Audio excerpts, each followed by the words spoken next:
박정희 정부가 한창 개발할 때 유명한 게 뭐예요? 새마을 운동이죠. 그쵸? 엄청 유명해. 이게 별거 아닌 것 같아도 어마무시한 겁니다. 정말로. 자, 근데 이 새마을 운동 초기에 굉장히 난감한 일이 있었어요. 뭐가 있었느냐? 사람들이 정부의 말을 안 듣고 주술사 말을 더 믿어섰습니다.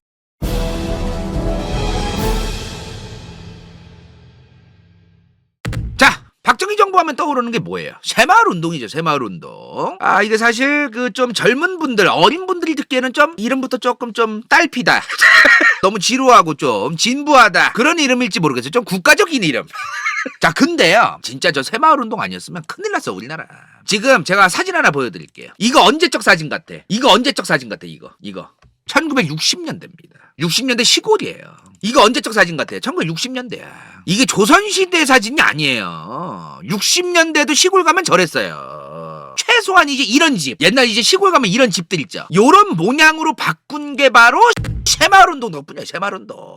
저렇게 바뀐 게 요때야, 요때. 60년대, 70년대. 이건 진짜 인정해야 돼. 요 슬레이트. 여기다 이제 옛날 분들은 고기도 구워 먹고 그랬는데. 위험하죠. 이거 성면이라서. 이 그래도 많이 따뜻하고 그랬어요. 보온도 잘 되고. 요새는 함부로 쓰면 안 됩니다, 이거. 발암물질이 있어가지고. 어떤 식으로 했는지 물어보니까요. 뭐 이런 식으로 한 거예요. 콘크리트 도로 있죠. 콘크리트 도로. 마을마다 기술자들이 와서 시멘트를 가지고 와요. 정부가 시멘트를 이제 보급을 해줘. 그러면 마을 사람들 다 같이 나와가지고 그 기술자 몇 명이랑 다 같이 이제 시멘트 이제 썩고 그래서 바르고 마을마다 저 세멘도로를 까는 거야. 저 도로 세멘도로 깔기 전에는 어떤 도로였겠어요? 그래, 요런 도로인 거야. 세멘 깔기 전에는 저러고 살았던 거예요. 자, 저번 시간에도 보여드렸지만 드라마 야인시대 같은 거 보면은 1960년대 70년대만 해도 뭐 개쩔던데 저 정도면 도시화도 많이 되고. 그거는 서울이라 그런 거야. 대한민국 전체 인구의 3분의 2가 다 어디 있었어요?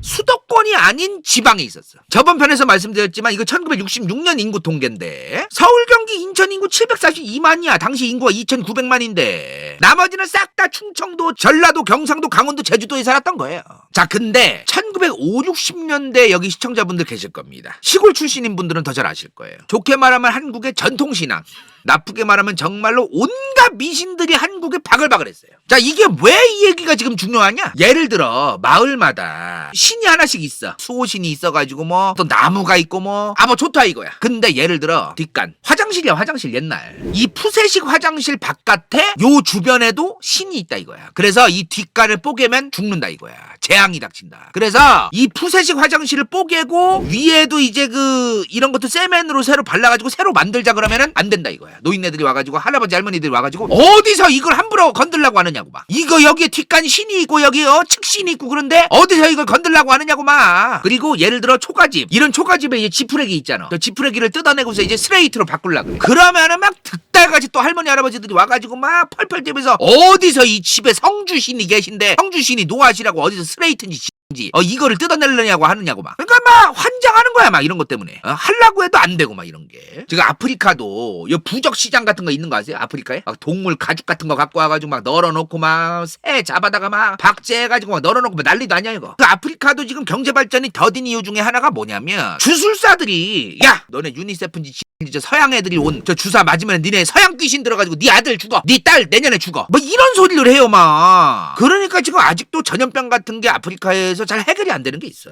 굉장히 큰 문제입니다 이게 지금. 그래서 귀신이고 지구 간에 이런 슬레이트 지붕으로 싹 바꾸고 새마을운동 성공하려면 정말 빠르게 여론이 지배적으로 한 방에 바뀌어야 됩니다. 무당이나 그 이상한 사람들 말 안 듣고 쓰잘데기 없는 미신 안 믿게. 안 그러면 계속 저런 얘기 나와요. 그래서 간다요 개인적인 생각에 대한민국의 근대화는 1960, 70년대에 됐다고 봐야 돼요. 물론 뭐 일제강점기 때도 근대화가 된 거 아니냐. 그것도 몇몇 도시들 위주로 된 거지. 전국적인 근대화는 1960, 70년대에 됐다고 봐야 돼요. 가끔 이제 또 특정 커뮤에서 이런 찌라시가 돌아요. 박정희의 새마을운동은 일제강점기의 조선총독부 일본 놈들이 했던 농촌진흥운동과 비슷하다. 역시 박정희는 친일파다. 뭐 이러면서 이제 엮는 인간들이 있어. 뇌가 이제 없는 것도 아닐 텐데 왜 저런 소리 하는지 모르겠는데. 자, 조선총독부가 농촌진흥운동이라는 걸 실제로 32년도부터 40년까지 합니다. 자, 근데 이때 뭘 말을 하냐면요. 흰색 옷 좀 입지 마라. 이거를 가지고 이제 우리 한반도의 백이민족, 흰색 옷을 입는 우리 백이민족, 이 민족의 정기 조선총독부가 빼앗기 위해서 개생쇼를 하고 한 것이다. 이제 이렇게 얘기하는 건데 솔직히 이 백이민족이라는 흰색 옷의 의미가 뭐냐면은 가난했단 얘기예요. 염료가 없었단 얘기야.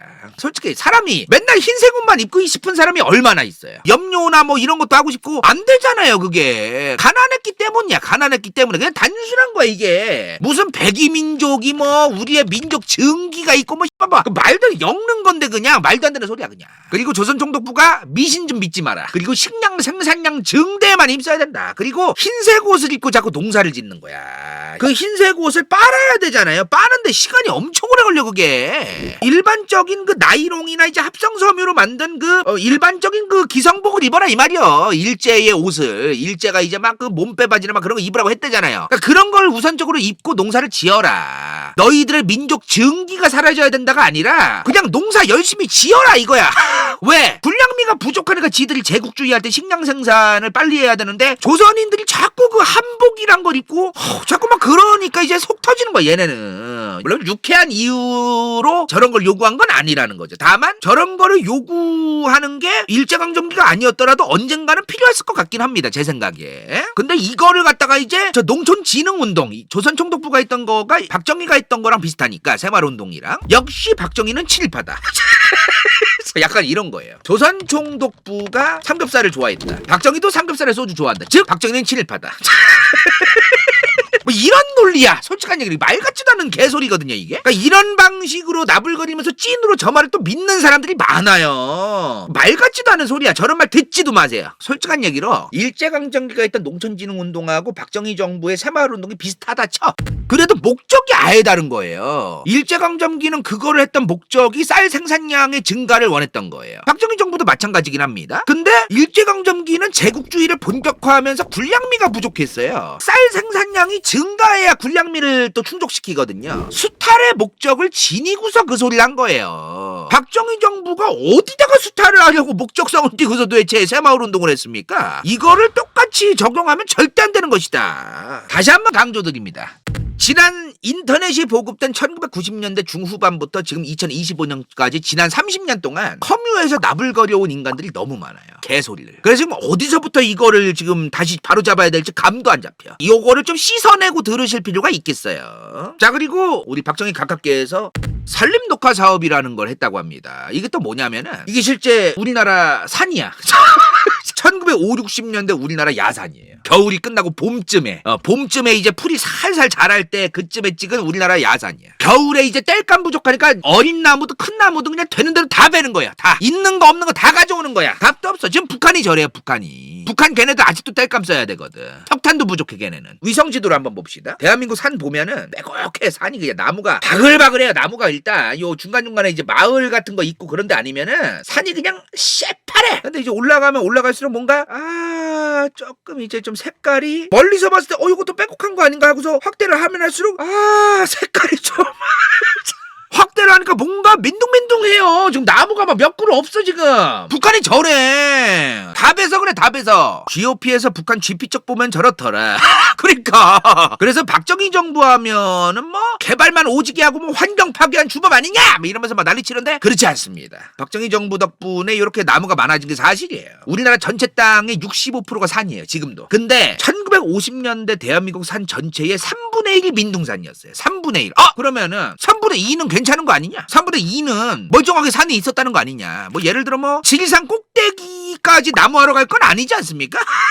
그렇잖아요. 그런 데는 이제 나무가 이제 성하게 있던 거죠. 너무 높은 데는. 이제 좀 아래로 내려올수록 이제 민둥산이 됐던 거지. 문제는 이렇게 민둥산만 하지면 어떻게 됩니까? 산사태 이제 오지게 심해지고 수해도 심해지고 흙더미 같은 것도 밀려 내려오고 산에서 답도 없어요 저거. 근데 저거를 원래는요 이승만 정부 때도 나무 심는 거를 시작했어요. 박정희 정부가 처음 한 게 아니야. 근데 자꾸 이제 사람들이 너무 가난하고 그러다 보니까 관리가 안 되는 거예요. 어린 나무도 묘목 심어 놓으면 그냥 배에서 그냥 집에 가져가고 막 이런 상황이 있어서 묘목 훔쳐가고 막 그래가지고 답도 없는 거야. 박정희 정부가 어떻게 하냐면은 나무를 동시에 심으면서 산림청이란 걸 직접 만들어서 관리를 직접적으로 하면서 동시에 석탄을 보급하자. 석탄을 보급하면서 나무를 안 쓰게 만들면서 나무를 심어야지. 그냥 대뜸 나무 베어가지 마라 이러면서 나무만 심나고 될 게 아닌 거야 이게. 그래서 이제 석탄 산을 보급하면서 동시에 이제 나무를 심은 게 있었어요. 그리고 그 좀 아쉬운 게 있었어 사실. 우리나라 산에 이제 그 많이 심는 나무가 소나무예요 보통. 옛날부터 이제 많이 심던 게 리기타 소나무라고. 이 리기타 소나무가 미국 소나무야. 이게 생명력이 강력해요. 진짜 개쓰레기 돌산에서도 막 자라고 막 그래. 근데 얘네가 송진이 그렇게 많이 나와요. 이거 아세요 이거? 우리 어릴 때는 막 산에서 놀고 막 그 숨바꼭질도 하려고 막 소나무 뒤에 숨었다가 소나무 딱 만지고 있다가 떼면은 막 송진이 바글바글해서 막 손바닥에 막 연병하고 맞아. 송진이 막 나오잖아요 소나무에서. 저게 기름 성분이 있어가지고 활활 타 저게. 근데 어쩔 수가 없어. 황무지 땅도 별로 안 좋은데 이런 땅에서 잘 자라는 나무가 몇 개 없는 거예요. 그리고 빨리 자라. 리기다 소나무가 저게 미국산이야 미국산. 우리나라 소나무가 아니에요. 리기다 소나무를 수입해가지고 막 받고 막 그랬어. 이런 거 뭐 잘했다 싶은데 오늘은 이제 어찌됐든 경제와 관련된 얘기하는 날 아닙니까? 자, 찢어지게 가난했다. 옛날 어른들이 찢어지게 가난했다고 얘기하죠. 똥구멍이 찢어지게 가난했다는 얘기예요. 북한 주민들이 지금도 찢어지게 가난해요. 왜? 먹을 게 없어가지고 잡초 먹고 막 풀뿌리 삶아 먹고 나무 껍질 삶아다 먹고 막 이래. 배고프니까. 허기가 지니까 저런 거를 먹어요. 그럼 쟤네가 독도 있고 소화도 안 되니까 그냥 똥으로 나와. 그럼 찢어지는 거야 막. 자, 우리나라가 그랬어요. 박정희 국가재건최고회의 의장일 때 이때 이 양반이 내 생각에 1962년도에 박정희라는 인물이 지금 민간으로 넘겨가지고 대통령 선거하면 X된다.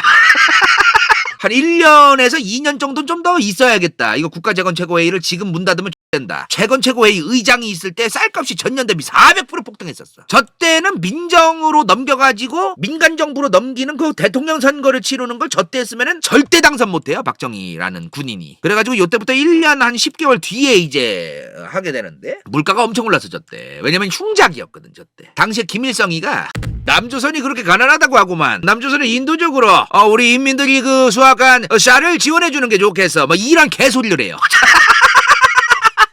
지네도 찢어지게 가난하면서 생쇼를 하고 앉아서 센 척을 하면서. 보릿고개라는 게 있어요. 보릿고개가 뭐냐면 우리가 보통 쌀을 9월에서 10월에 추수를 합니다. 요새는 좀 시기가 달라져가지고 지역마다 뭐 10월에서 11월에 추수하기도 하는데 보통 9월에서 10월에 추수를 했어요. 그 추수를 하자마자 보리를 심어. 근데 이 보리를 지금 심은 게 그 다음 해에 5월이 돼야 수확이 돼요. 그러면 9월 10월에 수확한 그 쌀 이거를 아껴 먹어야 되는 거야. 내년 5월에서 6월까지. 근데 3월달 되면 동이나 2월달이 되면 동이나. 그럼 그 내년 5월 6월까지는 이제 동량도 하러 댕기고 뭐 집안에 새가살이도 팔아먹어가지고 뭐 어떻게든 뭐 만들고 뭐 이런 거야. 그렇게 해야 버티는 거야. 다음 보리가 나올 때까지. 그게 보릿고개야. 우리가 산에 고개를 넘을 때 다리가 졸라 힘들단 말이야. 저 보리가 나올 때까지 수확될 때까지 기다리는 게 보릿고개예요. 저 때 엄청 가난하니까 이제 막 잡초 막 풀뿌리 나무 껍질 먹으면서 버티는 거야 몇 달 동안. 현재 1940, 5, 60년대 초반생들 그때까지 시골 사람일수록 저런 거를 직접 겪고 자란 거예요. 이때 미국이 이제 밀가루를 원조해주기 시작합니다. 이것도 매기 간다요라고 써있어. 이게 왜? 정부가 쌀이 부족해가지고 밀가루 원조받은 거를 통해서 여기에 이제 이런 거를 이제 장려를 해. 혼식과 분식. 혼식이 뭐예요? 잡곡 먹어라 이 말이야. 여러분들 막 엄마가 콩이나 막 잡곡 섞어주면 짜증나죠? 쌀밥 먹고 싶은데 옛날에 가난할 때는 그렇게 먹었어요. 가난하니까. 지금은 인건비가 많이 들어가가지고 오히려 잡곡이 더 비싸졌는데 옛날에는 이제 조, 기장, 수수 이런 거 막 개쓰레기 땅에서도 막 자라거든. 그건 그 털어가지고 막 밥에다 섞어서 먹는 거야 막. 쌀이 부족하니까 그런 혼식을 먹어라 이 말이야. 혼식을. 근데 지금은 잡곡이 더 비싸죠. 분식은 밀가루 먹으란 얘기야. 밀가루. 쌀만 먹지 말고 이제 미국이 이제 준 이 밀가루를 국민들한테 나눠줄 테니까 그 분식을 좀 먹어라. 설렁탕에 이거 뭐야? 소면이야 소면. 밀가루면. 국수죠 국수. 설렁탕에 소면이 들어가기 시작한 게 저 때부터예요. 박정희 정부가 혼식과 분식을 장려할 때쯤부터 소면이 들어가요. 원래는 설렁탕에 소면이 안 들어갔었어요. 그리고 설렁탕에 소면을 많이 넣는 게 속이 단가도 괜찮고 쌀보다 싸잖아. 자, 그럼 결국에 뭐야 지금? 혼식, 분식을 장려하는 게 뭐예요? 당시 박정희 정부의 일단 기본적인 오더가 뭐였던 거야? 무식하게 일단은 쌀 덜 먹어라 이거야.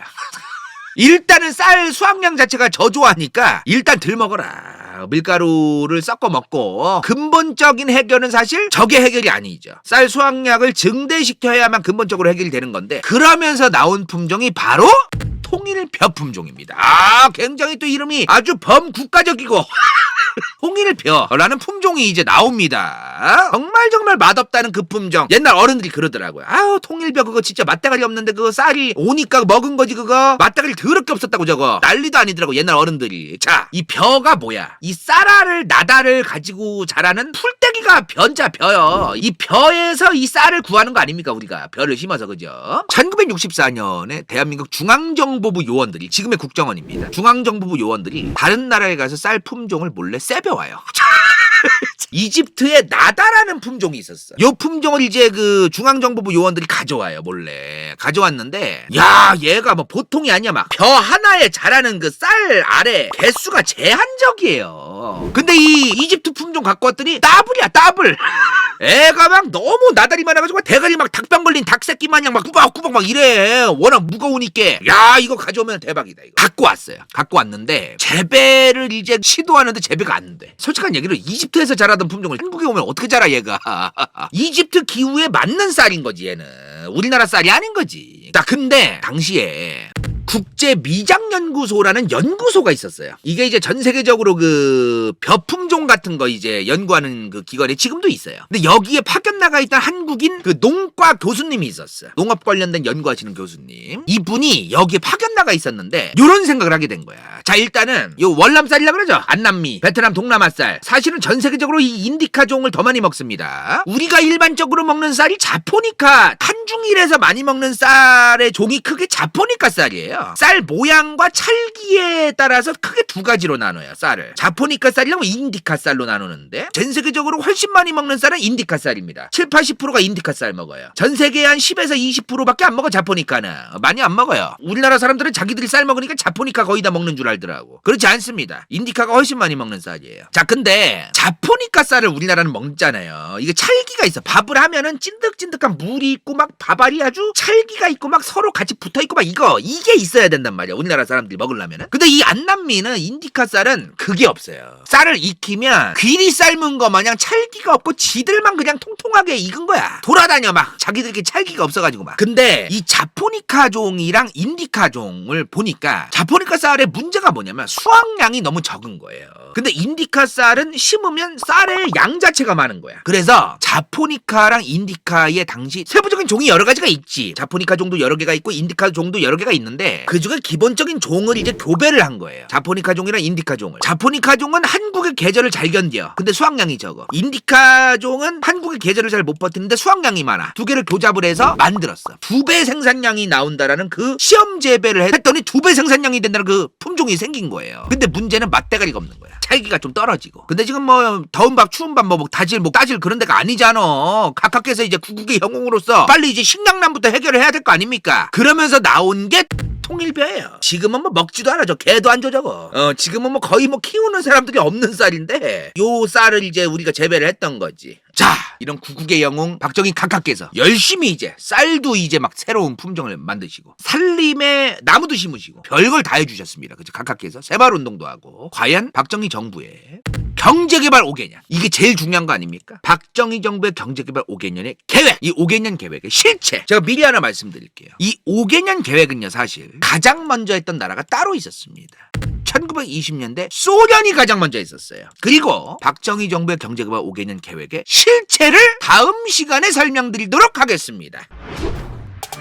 인생 동반자 좋기 한리성형 피부과 박경리 하이킹컵의 당근 간다요 후원자 고추 vs 월드 은빛마술사 간호는 갱자 재영인 수리성 그로스컵 영산촌놈 시우필 러블리 이시 정연리 한명계 더더더 칠레 봄눈물 저지방 우유맛 이건 재밌을지도 몰라.